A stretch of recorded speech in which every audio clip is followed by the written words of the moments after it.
Hello, welcome to Storytime with Judy. Our book today is Madeline, Finn, and the Shelter Dog by Lisa Papp. Well, Finn gets a brand new puppy, and she loves him so much. She gets a chance to go to the shelter and see other puppies and cats that are in there and don't have a forever home, and she worries about them. Let's see if she's successful in getting some other kids to come and help her to read to the puppies and show them some love. I ask Mom every single day, in the morning, in the evening, even when we're out, and finally she says yes. Hello, Madeline, Finn, Mrs. Dimple says when we arrive. Your mom says you're ready to pick out one of Bonnie's puppies. Yes, please, I say, but first I give Bonnie a big hug. Hi, Bonnie. I'm so excited, I can't decide which puppy to choose. I love them all, I tell Mom. Why don't you see if someone picks you, Mrs. Dimple asks. So I close my eyes and think of the name I picked for my puppy. Star, I whisper, and the littlest one crawls right into my lap. Woof, he says, real soft. It worked, I say. Is this how you chose Bonnie? Not quite, Mrs. Dimple says. There are lots of ways to find animals. Do you know what a shelter is? I looked at Mom. A shelter is a place where animals wait for good homes, she says. Like a hotel, I ask.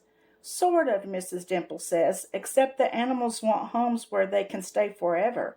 They need forever homes. How many animals are there, I ask. Do they have snakes? It's not a zoo, Mrs. Dimple explains, but there are lots of dogs and cats. I volunteer at the shelter. Bonnie comes too. Why don't you join us sometime? Can we, Mom? I ask. We'd love to, Mom says.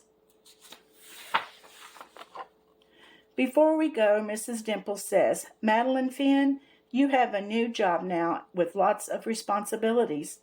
Then she tells me everything I need to do, like walking Star and feeding him and making sure he has a safe place to sleep. But the most important thing, she says, is love. I love you, Star, I say when I feed him. I love you, Star, I say when I read to him. I love you, Star, I say when I tuck him in. It's okay, Star, I say when he has an accident on the floor. I love you. On Saturday, Mrs. Dimple invites us to the shelter. Thank you for the donations, a lady tells Mrs. Dimple. Then she smiles at me. My name is Miss Ivy. Would you like to meet some of our animals? Yes, please, I say. Hi, I say to the first dog I see, but he doesn't even wag his tail. The sign on his cage says his name is Mr. Chips. We meet lots of dogs and cats and even some bunnies and birds. They all need homes, I ask. Miss Ivy nods. She seems a little sad. I think Mr. Chips is sad too.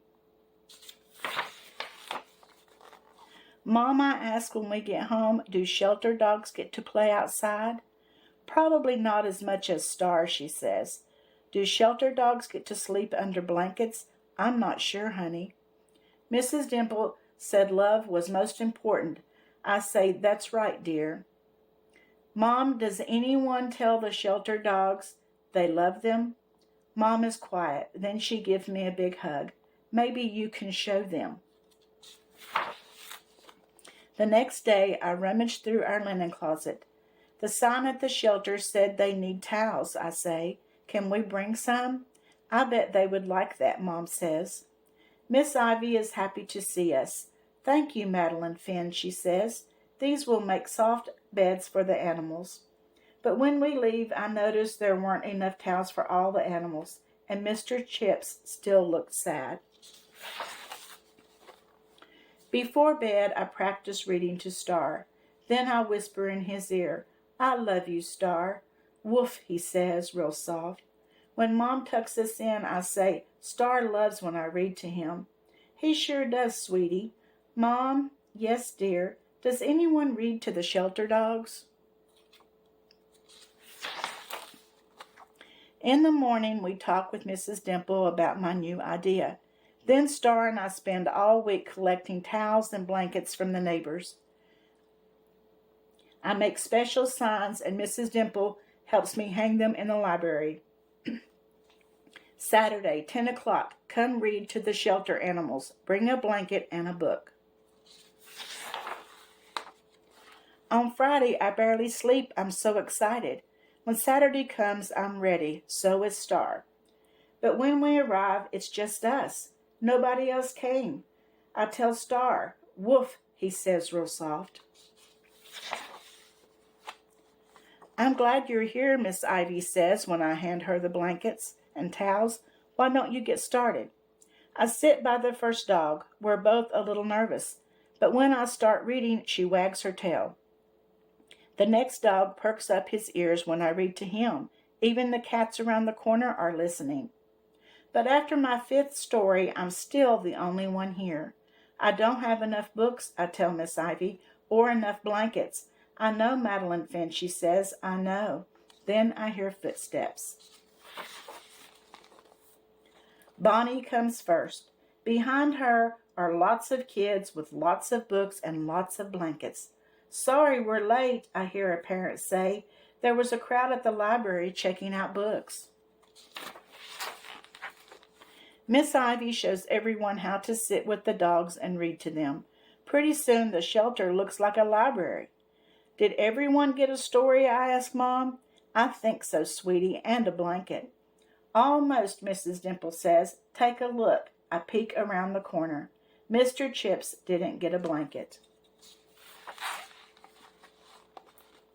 He was going home in one. "Mr. Chips found a new family today," Mrs. Dimple says. "He's getting a real home," Mom says.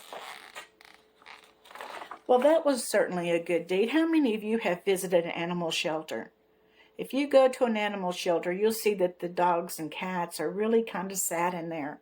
So they do need homes, and maybe we can help find new homes for them. I hope you enjoyed the book, and don't forget to come back tomorrow, and don't forget to subscribe and like.